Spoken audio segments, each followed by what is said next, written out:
Quero desejar boa noite a todos e todas. Agora, quem nos assiste através do canal do YouTube, nós estamos aqui no espaço da Orla Oceânica, Rua Roma 103. Talvez esse seja o nosso último encontro. Então, estamos aqui nesse espaço. Continuaremos, claro, o trabalho da igreja, mas de forma híbrida, como nós já estamos pensando nisso na nossa igreja já há algum tempo. Nós já estamos preparando tudo para entregarmos o imóvel nos próximos dias e faremos isso da maneira como seja mais correta possível e sabendo que Deus está na direção do nosso trabalho. Mesmo assim, nós queremos começar uma série de mensagens durante esses dias, nesse domingo, para deixar Deus falar o nosso coração. Como vocês sabem, o nosso ano de 2022 é o ano da felicidade, né? Parece curioso, porque quanto mais a gente fala de felicidade na nossa igreja, mais problema aparece, né? Parece que é um desafio sobre o nosso contentamento, sobre a nossa disposição de trabalhar pela felicidade. Mas nós estamos aqui para isso mesmo, para a gente lutar pela nossa felicidade, para a gente dizer que é possível a gente ser feliz em dias tão difíceis quanto esses que nós estamos vivendo. E com a graça de Deus, nós vamos, no Brasil e no mundo, voltarmos a sorrir. Eu creio nisso, eu creio nessa promessa que nós vamos voltar a sorrir. E nós vamos começar hoje uma série de mensagens que tem como tema Sem Medo de Ser Feliz. Porque ela vai estar totalmente baseada num dos textos da Bíblia que mais fala sobre alegria, que é a carta de Paulo aos Filipenses. Essa carta curiosa, né, que foi escrita por Paulo num dos momentos mais difíceis da sua vida. E quando a igreja de Filipos, da cidade de Filipos, enfrentava uma das suas maiores dificuldades. Havia problema interno de crente que brigava com crente, né? Está lá no relato, né? Essas encrencas de disputas de cargo de liderança, gente fofoqueira na igreja. A igreja de Filipe tinha isso tudo, viu? Não era fácil, não. Pensa que é só a igreja da gente que tem esse tipo de problema? Pensa que é só a sua igreja, meu irmão, que está tendo esse tipo de problema? A igreja de Filipe enfrentava isso. E em meio a essas disputas internas, havia também a perseguição do Império Romano sobre a vida dos cristãos em todos os lugares.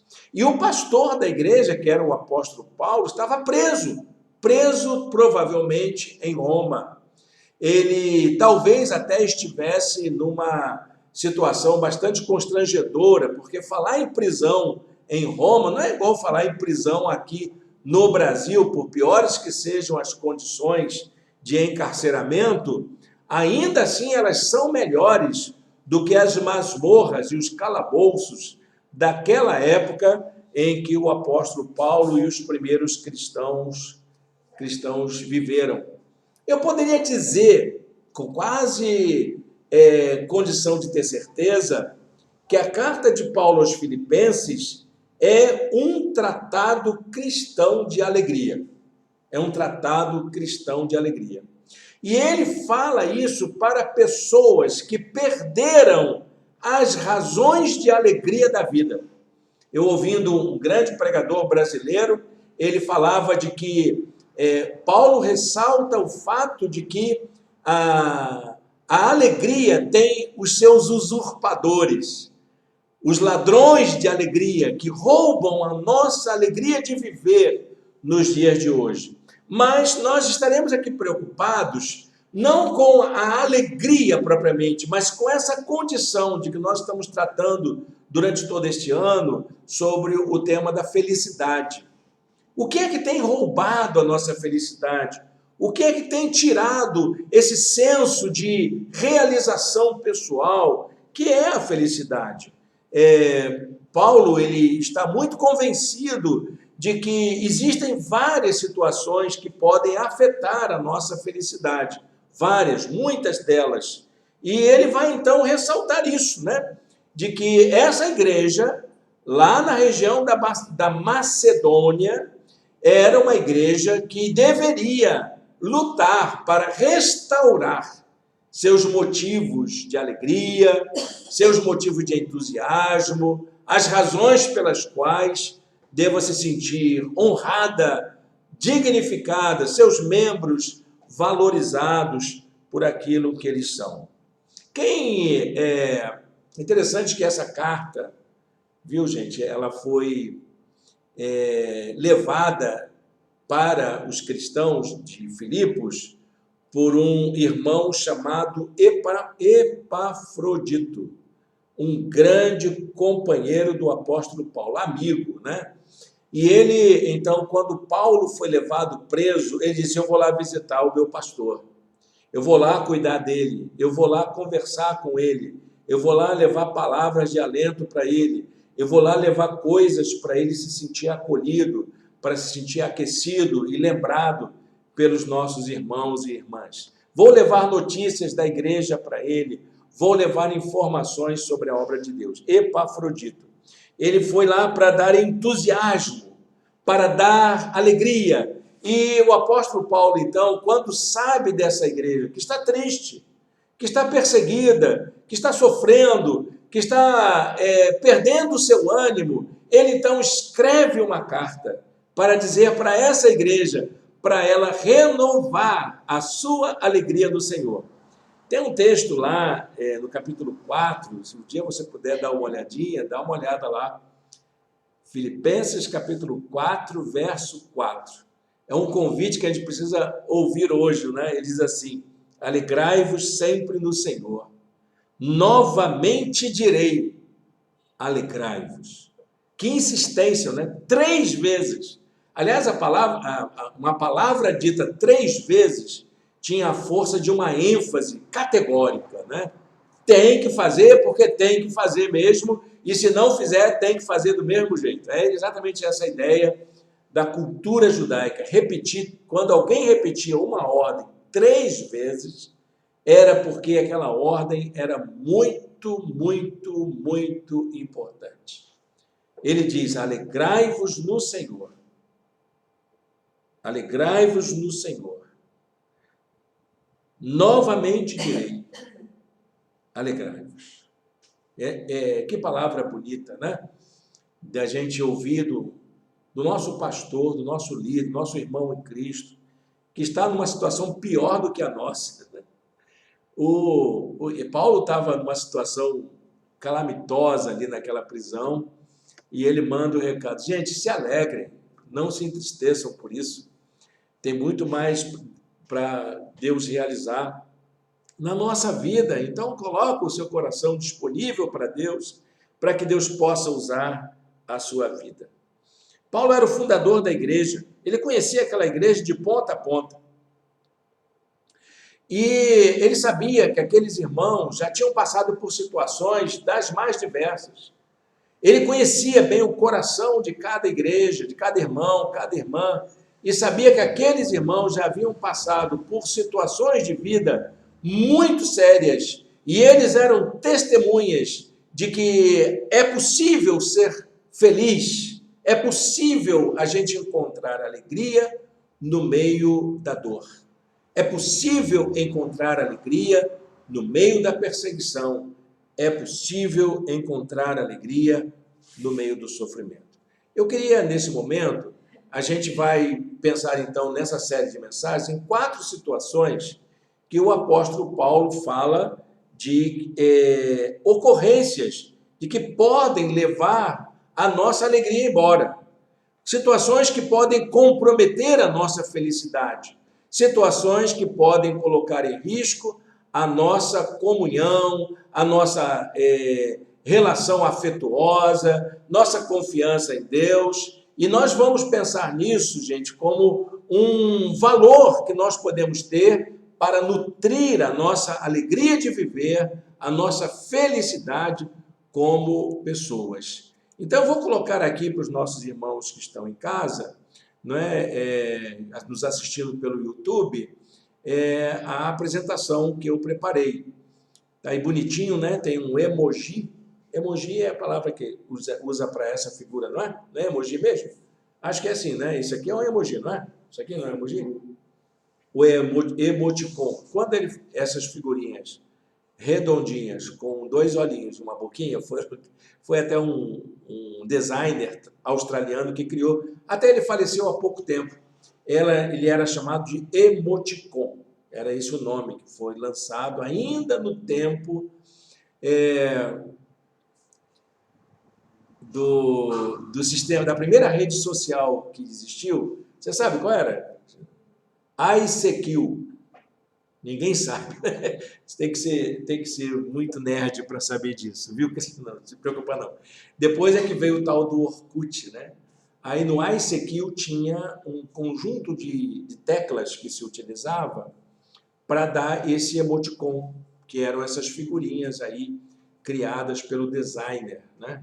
Então, por exemplo, essa figurinha aqui de um rosto alegre sorrindo era colocado com 2 pontos e um parênteses. Então, eu escrevi aquilo, aparecia a carinha do emoticon. Hoje a gente chama de emoji, que é utilizado em todas as redes sociais, tem essas carinhas tão bonitinhas, né? Algumas feias, né?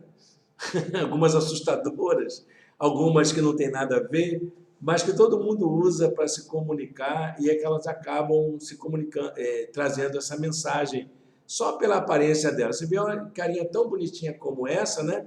Aí a pessoa diz, essa carinha lembra o quê? Felicidade, gente. Então, o tema que nós escolhemos é um tema que é muito utilizado assim na música popular brasileira, no ambiente social, né? Sem medo de ser feliz. Essa expressão que é muito utilizada para designar o esforço, a dedicação de alguém para conquistar alguma coisa, sem medo de ser feliz. Reflexões na carta de Paulo aos Filipenses. Então, eu vou passar daqui por diante. O tema de hoje, que nós vamos começar, a pergunta é: o que pode deixar a gente com medo da felicidade?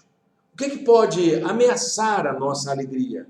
A primeira coisa que Paulo identifica como um fator que pode ameaçar a nossa alegria são as circunstâncias da vida. As circunstâncias da vida. Que são os problemas que nós enfrentamos no dia a dia. E ninguém menos do que o apóstolo Paulo para falar de problemas que eram enfrentados. Os problemas que nós enfrentamos podem tirar a nossa alegria? Olha o que ele diz. Eu escolhi o texto de Filipenses, capítulo 1, versículo 12. Ele diz assim: quero que saibam, irmãos, que aquilo que me aconteceu tem antes servido para o progresso do Evangelho. É o que ele vai dizer para os cristãos de Filipos, né? O que eu estou passando, aquilo que eu estou enfrentando, na verdade, não é um problema, mas é uma maneira de alavancar o Evangelho na minha vida. É para abençoar mais gente. Eu sei que eu estou passando, é difícil, mas eu sei também que tudo isso tem resultado em bênçãos para o reino de Deus, para o avanço da mensagem do Evangelho. Por isso, a gente vai levar em consideração o fato de que as circunstâncias da vida, de um modo geral, elas acontecem à revelia da nossa vontade. E não tem jeito, né? Se tiver que morrer alguém na minha família, eu não tenho nada que possa fazer. Se alguém adoeceu, a família ser acometida pela doença, os infortúnios, as fatalidades, tudo isso, ainda mais depois de 2 anos de pandemia, 2 anos e pouco, né? E agora com o contágio da varíola dos macacos. Ninguém merece, né? Sai de uma pandemia, entra para uma outra epidemia grave, né? Eu me lembro que eu tinha uns 9, 10 anos, né? Quando aconteceu o último surto de varíola no Brasil. Eu era criança. E aí a Saúde Pública, a Secretaria de Saúde, foi na escola exatamente com aquela pistola enorme. Faça ideia, Vixson. Era uma pistola, a pessoa entrava na fila, aqueles molequinhos magrinhos, né? Pá! Dava um tiro, né? Coitado, né? E, assim, quem tem mais de 40 anos, né? Todo mundo que tem mais de 40 anos tem aquela marquinha, bendita, é aquela marquinha, que toda criança tomava a vacina, toda criança. Eu acho que eu tive varíola, que quando veio catapora, parecia aquelas bolinhas, né? Aquelas coisinhas de varíola. A médica do posto de saúde disse que provavelmente era varíola e cuidou de uma maneira muito. Aquilo foi. Eu fiquei com marcas na pele, inclusive. E aí chego quase, assim, depois de passar dos 60, a gente vai descobrir que a varíola não acabou, ela voltou, né? Meu Deus, quem é que botou isso por fora? Ninguém, né? Independe da nossa vontade. As circunstâncias da vida independem da nossa vontade. Infelizmente, eu sou filho de pobre. Isso eu não tenho como controlar. Independe da minha vontade. Tem coisas que nós não podemos evitar. Somos assim. Mas temos como lutar contra. Não tem por que a gente aceitar as circunstâncias da vida do jeito que elas são. Eu posso fazer delas oportunidades importantes para que eu possa encontrar a felicidade. Meu Deus, é possível? Olha, é difícil, eu sei que é difícil, gente, porque o que a gente vê é que nós não estamos, de fato, preparados para essas ocorrências. Como eu coloco aqui na frase, né? Ninguém está preparado para enfrentar situações que trazem surpresas, dor, tristeza, ou mesmo enfrentamento da perda. Nós não temos controle sobre isso. Não temos como evitar que elas aconteçam, mas temos como evitar fazer com que elas nos façam sofrer, que elas nos paralisem, que elas nos causem medo, que elas nos tirem a esperança, que elas comprometam a nossa fé. Temos condições de fazer isso. E é disso que vamos tratar nesta noite. Paulo dizia: estou convencido de que aquele que começou a boa obra em vocês vai completá-la até o dia de Cristo Jesus. E é isso que nos move como cristãos do mundo. Paulo sabia que, apesar das circunstâncias difíceis que ele estava enfrentando e que os cristãos também enfrentavam, não eram impedimentos para que o propósito de Deus, aquele que começou a boa obra, pudesse ser concretizado na vida de cada um. Era essa a esperança que ele tinha. Ele sabia que as circunstâncias da vida eram verdadeiras oportunidades para experimentar o propósito de Deus para a vida. É interessante, gente, porque muitas pessoas acham que a vida é marcada por um determinismo. Ah, vai acontecer. O que é que tem mais certo na vida? Vai morrer. Então a vida, ela tem essas coisas do determinismo, sim. Tem coisas que nós não temos o controle, mas também a vida é marcada pelo exercício da nossa liberdade. Por isso que quando a gente trata dos conflitos da vida, como nós pregamos na série de mensagem, das circunstâncias difíceis, das quais nós não temos como evitar, duas perguntas precisam ser feitas. A primeira pergunta é: gente, o que é que tem fortalecido sua vida ultimamente? O que é que tem te dado ânimo? O que é que te dá força para poder enfrentar essas circunstâncias adversas que volta e meia ocorrem com a gente? Parece que a gente, não é, tropeça numa coisa e esbarra em outra. A vida inteira parece que vai enfrentando isso. Hoje de manhã estava conversando com um grupo de irmãos, falando das dificuldades que às vezes a gente enfrenta como cristãos, né? E a gente pensa, poxa, parece que nunca tem vento favorável para a gente, né? Só vento contrário. Então, o que a gente faz? O que nos fortalece para enfrentar vento contrário? Como é que você lida com isso? Essa é uma questão importante. O que é que fortalece a tua vida para enfrentar as adversidades da vida? A outra pergunta importante para a gente fazer em relação às circunstâncias da vida é: como é que a pessoa de Cristo, a obra de Cristo, tem sido glorificada na sua vida? Você se lembra de glorificar a Deus quando acontece alguma adversidade? Quando você perde alguma coisa? Quando você é derrotado? quando você enfrenta situações de decepção, você consegue glorificar a Deus assim? Glorificar a Deus sabendo que você foi prejudicado? Sabendo que alguém fez uma tramóia contra você para te prejudicar? Você seria capaz de glorificar a Deus na sua vida por causa disso?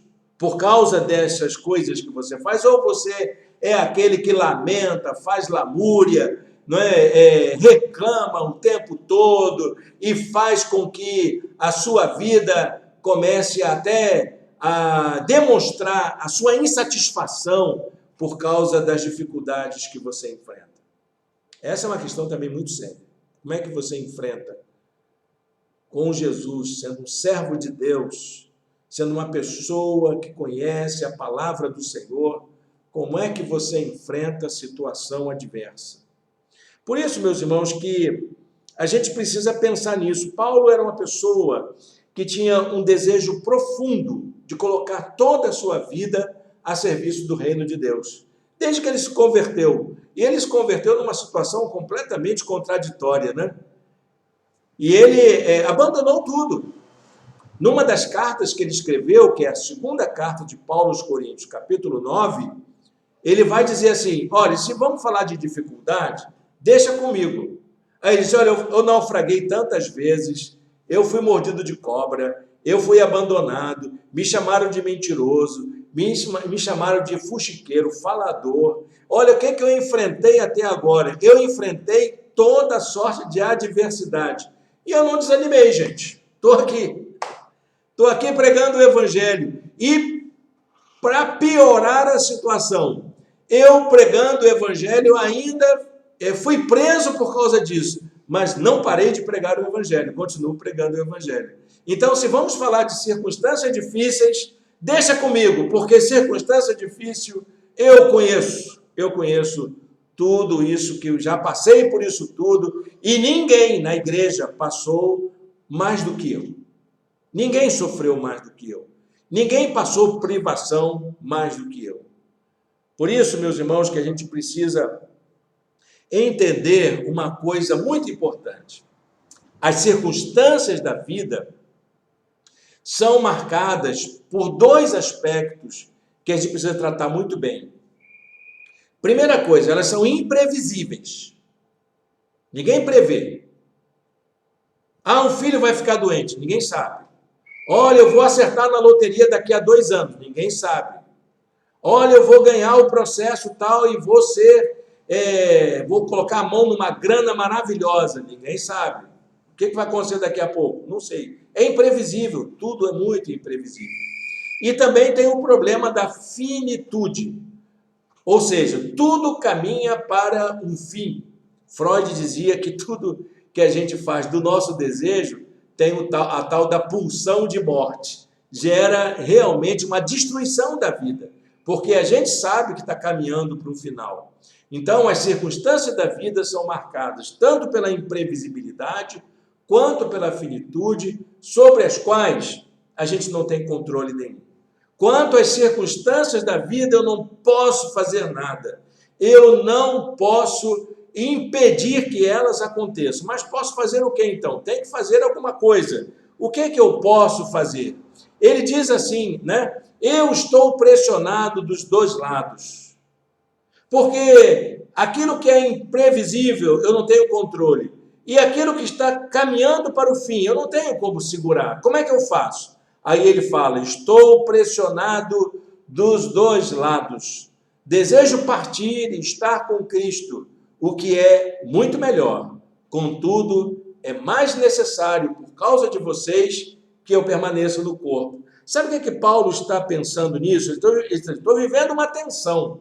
Estou vivendo uma situação de conflito aqui. Porque se fosse, então, para eu viver bem, era melhor eu deixar essa vida e ir logo para o céu. Mas não, meus irmãos, eu acho que eu posso ser útil em alguma coisa nas mãos de Deus. Eu acho que Deus pode usar a minha vida em alguma coisa. Eu acho que eu posso abençoar alguém, mesmo sofrendo, mesmo carregando as minhas dores, mesmo enfrentando adversidades. Eu sei que a maneira como eu enfrento as circunstâncias da vida pode abençoar alguém. O meu testemunho, a minha maneira de ser, a maneira como eu lido com as adversidades, isso pode abençoar a vida de alguém. Por isso, a pergunta que eu quero fazer nesta noite é a seguinte: o que as circunstâncias da vida podem proporcionar para a gente? O que ela nos favorece? Eu encontro 4 coisas no discurso de Paulo, na própria carta de Paulo, 4 coisas que ele fala que as circunstâncias da vida nos proporcionam. A primeira delas, que as circunstâncias da vida nos oferecem oportunidades para testemunhar, para demonstrar o amor de Deus. É interessante que Paulo estava preso, e ele estava preso pela chamada guarda pretoriana. Alguém pode dizer assim, mas ele estava sob prisão domiciliar. É verdade. Ele estava em prisão domiciliar, estava numa casa. Só que prisão domiciliar não é igual à nossa prisão domiciliar daqui, que a pessoa bota uma tornozeleira eletrônica, né? E fica livre para caminhar durante alguns metros de distância da casa, sem vigilância, só fica lá monitorado pela tornozeleira. Sabe como é que era a tornozeleira eletrônica de Paulo? Era um guarda fortemente armado da guarda pretoriana, algemado ao corpo dele. Onde ele ia o guarda também. Onde um deitava, o outro tinha que deitar também. Onde um comia, o outro tinha que comer também. E além disso, na porta da casa, para impedir que ele saísse, havia também uma tropa da guarda pretoriana para impedir que ele saísse sob qualquer pretexto. Paulo era vigiado 24 horas por dia por aquela guarnição do exército romano, que era considerado o mais cruel, o mais forte. Era a melhor guarnição do exército romano, que era a guarda pretoriana. Essa guarda era conhecida pela sua truculência, pela sua perversidade com os inimigos. Entretanto, meus irmãos, a gente tem que pensar o seguinte: como é que foi a vida dele com essa pessoa? Com essas pessoas? Ele, em vez de ficar lamentando, mas cara chato aqui do meu lado, não me deixa nem tirar um cochilo, está sempre do meu lado, como é que eu faço para evitar esse tipo de problema? Em vez de ele pensar assim, sabe o que ele fazia? Ele viu nisso uma oportunidade de pregar o evangelho. Olha o que ele diz no versículo 13. Como resultado, tornou-se evidente a toda a guarda do palácio e a todos os demais que estou na prisão por causa de Cristo. O que aqueles guardas viram, que Paulo não havia cometido nenhum crime. Ele não era acusado de nenhuma fraude, de nenhum ato de corrupção, de nenhum tipo de falcatrua, de nenhum atentado, de nenhum assassinato, de nenhum roubo. Ele era acusado por pregar o evangelho de Cristo. E como um acusado de pregar o evangelho de Cristo, eles só teriam condições de saber se Paulo pregasse para eles o evangelho de Cristo. E Paulo pregou o evangelho de Jesus. Interessante que no final da carta, lá no finalzinho da carta, Paulo vai dizer que há várias pessoas que mandam saudações à igreja. E sabe quem foi que mandava saudação para a igreja de Filipe? O pessoal da guarda do palácio, que tomava conta dele. Olha, os do imperador estão mandando um abraço para vocês, hein? Vejam lá no finalzinho do capítulo 4, na hora que vocês tiverem um tempinho. A segunda coisa que as circunstâncias da vida nos proporcionam é que elas servem como encorajamento para a vida em comunhão. Ela nos fortalece a viver em comunhão. É quando a gente passa a maior necessidade que a gente precisa se aproximar das pessoas que nós amamos e das pessoas que nos amam. A pior coisa que a gente pode fazer quando enfrenta uma situação difícil é se isolar. Nós não devemos nos isolar. Nós devemos procurar ajuda. E a pior coisa que podemos fazer com alguém que sofre é abandoná-lo, é se tornar indiferente a ele. É interessante a gente pensar nisso. Paulo não estava preso por causa de um crime, mas porque ele pregava o evangelho. Ser um anunciador da graça, ser um anunciador da libertação e do amor divino era um ato, e é ainda, né? Um ato revolucionário, que os poderosos tinham medo de quem falava de justiça e amor ao próximo.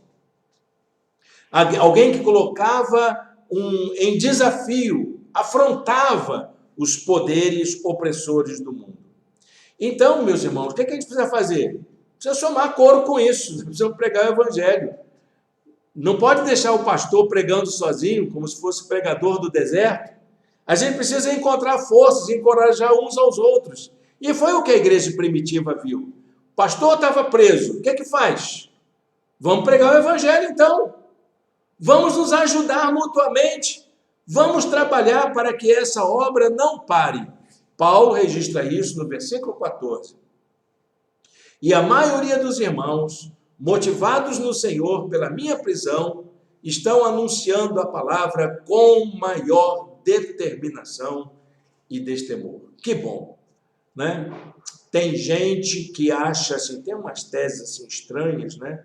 Que acha que para a igreja se avivar, né? O pastor tem que ser preso. Não esquece isso, gente, não me inclui fora disso. Não é para mim não, né? A gente precisa pregar o evangelho porque a gente precisa fortalecer uns aos outros, encorajar uns aos outros.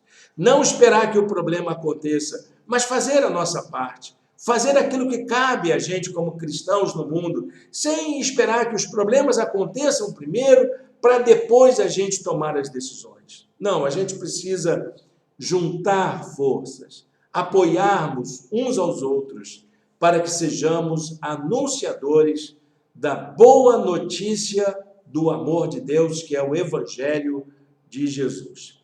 Terceira coisa que as circunstâncias difíceis nos proporcionam. Elas nos estimulam a viver em oração. A igreja de Filipos, ela viu naquela circunstância uma grande ameaça para a sua própria continuidade.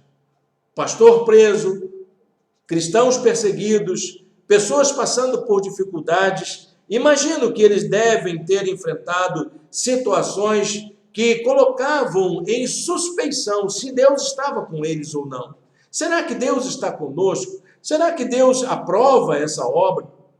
Não é possível que servos de Deus sejam tão perseguidos como a gente está perseguido. Não é possível que um pastor seja preso sem motivo, só porque estava pregando o evangelho. O que a gente faz? Então isso fez com que os cristãos orassem mais. Os problemas que a igreja enfrentava, os problemas que os cristãos enfrentavam, levou aqueles irmãos e irmãs daquela igreja a orarem mais. Diante do fato de que não temos o controle das adversidades, das circunstâncias da vida, a melhor atitude que temos a tomar na nossa vida é orar. Foi isso que Jesus fez. Quando Jesus se viu diante da morte, que ele sabia que não teria mais o que pudesse fazer, ele foi para o Getsêmani e orou. E assim foi o apóstolo Paulo.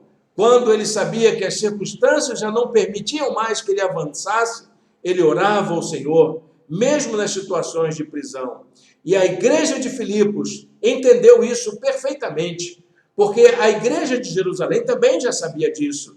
Quando Pedro foi preso, a primeira coisa que eles fizeram foi se reunir em oração. E aí, meus irmãos, quando a igreja ora, o milagre acontece, não é? O inferno estremece e coisas impossíveis começam a acontecer entre nós. Amém? Você pode dizer esse amém com a gente? Não é? Paulo diz assim sobre a experiência: pois eu sei que o que me aconteceu resultará em minha libertação, graças às orações de vocês. Vocês não pararam de orar, vocês oraram por mim desde o primeiro momento, e ao auxílio do Espírito de Jesus Cristo sobre a minha vida. A quarta e última coisa que as circunstâncias da vida proporcionam é o desafio que somos interpelados para uma vida de responsabilidade. Nós todos, irmãos, todos os cristãos têm um dever de desenvolver comportamentos dignos do Evangelho no mundo. Viu, gente? Não é escolha nenhuma, não. Todo cristão que carrega o nome de cristão consigo, que tem um compromisso de seguir Jesus, tem o dever de ter um comportamento digno do Evangelho. A vida de fé, meus irmãos, ela possui dois aspectos. Em primeiro lugar, ela tem um aspecto privado, que é a nossa intimidade pessoal. Nós precisamos desenvolver a nossa fé na dimensão da vida privada, na nossa reclusão, no nosso íntimo, guardarmos a nossa fé, termos uma vida autêntica de fé. Mas existe um outro aspecto, que é a dimensão pública da fé, porque essa fé precisa ficar evidente para as pessoas que estão ao nosso redor. A esfera pública da fé nos interpela para nos colocar, para que nós possamos colocar em prática os ensinos de Jesus. Aqueles mesmos ensinos que muitas vezes nos esquecemos, de praticar a paz, de promover a paz, de compartilhar o amor de Deus, de praticar a justiça, de fazer o bem uns pelos outros, de lutar pela dignidade de todos e todas. Ou seja, meus irmãos, a vida com Deus, a vida cristã, implica uma ética, e nós somos responsáveis por colocar em prática essas circunstâncias. Olha o que Paulo diz aos cristãos filipenses. Não importa o que aconteça, exerçam a sua cidadania de maneira digna do Evangelho de Cristo. Concluindo essa palavra, eu quero dizer que toda a nossa vida está nas mãos de Deus. Deus sabe de tudo. Deus sabe das nossas circunstâncias. Deus sabe das nossas dores. Deus sabe das nossas aflições. E tudo está debaixo das mãos de Deus. Ele sabe do consolo que você precisa. Ele sabe do tamanho da sua dor. Ele sabe exatamente agora do quanto você está aflito. Para aquela pessoa que confia nas promessas divinas e acolhe o convite amoroso de Deus, o futuro, o que vem por aí, não é uma ameaça. Nós não estamos ameaçados pelas circunstâncias da vida. Como também a nossa vida no presente não é uma tragédia, como se não houvesse mais jeito, como se a vida fosse marcada somente pela fatalidade. E aquele que confia na promessa divina sabe que o seu passado não é um sofrimento, não é uma dor recalcada que você vai ter que carregar a vida inteira aquilo. O que mais importa para o seguidor de Jesus, para aquele que confia na promessa do Senhor, é a certeza de viver com Cristo, em Cristo e por Cristo. É isso que faz a nossa vida. Não importam as circunstâncias. O que importa é aquilo que nós estamos experimentando através do amor de Deus. Deixo para vocês essa palavra final, né? Mas guardar durante a semana. Que palavra bonita. Para mim, o viver é Cristo. E o morrer é lucro. Se eu soubesse que eu teria mais um dia de vida, como que eu reagiria? Como que você reagiria? Se soubesse que amanhã você vai ter que se apresentar diante do Senhor e prestar conta de toda a sua vida a Deus. Tudo que você fez, a maneira como você enfrentou as circunstâncias difíceis da sua vida, junto com seus queridos e queridas, junto com sua família, junto com a sociedade que você vive. O que você diria? Como é que você veria? Paulo estava convicto de que até então, quanto tempo de vida ele tivesse, valia a pena viver, porque a vida dele era Cristo. E se ele tivesse que morrer, e na verdade aquilo seria um prêmio para a vida dele, porque ele estaria encontrando-se eternamente com o Pai. Deus abençoe a sua palavra aos nossos corações. Meus irmãos, quero convidar vocês a orar junto comigo, a fechar os seus olhos e a falar com Deus. Essa oração possa ser uma oração sincera da sua parte, para dizer para o Senhor do seu desejo de viver uma vida com Deus. Santo Deus, eterno Pai, muito obrigado por esta palavra. Muito obrigado pela tua mensagem pregada aos nossos corações. E que ela alcance vidas, Senhor, que precisam dela neste momento, que estejam sedentos da tua paz, do teu consolo, e que estão enfrentando situações difíceis, ó Deus, situações de dor, situações de calamidade, quem sabe, situações que lhes levam ao pânico, ao desespero. Ó Senhor, leva a paz para esses corações, que teu Espírito Santo, Consolador, leve o teu lenitivo, o teu alento para cada pessoa que nos ouve nesta hora. Dá-nos a tua bênção, dá-nos a tua direção, em nome de Jesus. Amém. Amém. Bem, meus irmãos e irmãs, estamos chegando ao final da nossa mensagem e eu quero deixar com vocês uma palavra de gratidão, você que nos acompanha pelo YouTube. A partir da semana que vem, nós não nos reuniremos mais na Rua Roma 103, a partir do domingo que vem. Então, nós daremos as informações, fique atento, você que acompanha a nossa igreja, você que gosta de ouvir as mensagens não pararão, porque nós continuaremos dentro dessa modalidade híbrida. E quero pedir a você que ore pela nossa igreja, para que Deus abra portas, para que Deus mostre os espaços, as formas com que nós vamos continuar nos reunindo para a glória do nosso Deus. A igreja não é templo, gente, a igreja somos nós. Então, a nossa igreja continua, a igreja continua. O que não vai continuar são as nossas reuniões em nosso espaço. E se você quiser ter mais informações sobre a nossa igreja, por favor, entre em contato com a gente. Desejo que Deus o abençoe, um bom resto de domingo, que Deus lhe dê vida, saúde e paz para poder experimentar o melhor que Ele tem para todos nós.